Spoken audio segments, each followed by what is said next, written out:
शेतकरी मित्रांनो नमस्कार. नमो किसान योजनेचा चौथा हप्ता कधी मिळणार याच्या प्रतीक्षेत शेतकरी आहेत. तर आपण या व्हिडिओच्या माध्यमातून नमो किसान योजनेचा चौथा हप्ता कधी मिळणार, त्यासाठी किती शेतकरी पात्र आहेत आणि त्यासाठी कोणत्या प्रक्रिया कराव्या लागणार आहेत, हे आपण या व्हिडिओच्या माध्यमातून जाणून घेणार आहोत. तर शेतकऱ्यांना विनंती आहे, व्हिडिओ सुरू करण्याआधी उजव्या कोपऱ्यातील काळं बटन दाबून आपल्या चॅनलला सबस्क्राईब करा आणि बेल आयकॉन प्रेस करा.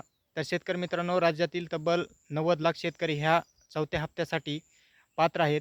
त्यासाठी शेतकऱ्यांना ई-के-वाय-सी, लँड सीडिंग आणि आधार सीडिंग हे करावं लागणार आहे. ई-के-वाय-सी करण्यासाठी आपल्याला कोणत्याही सी-एस-सी सेंटरवर जाऊन ई-के-वाय-सी करणार आहे. तसेच आधार सीडिंगसाठी आपल्याला बँकेमध्ये जाऊन NPCIच्या सर्व्हरला आधार लिंक करावं लागणार आहे. तसेच लँड सीडिंगसाठी तलाठ्याचा रिपोर्ट घेऊन आपल्याला तहसीलला सादर करावा लागणार आहे.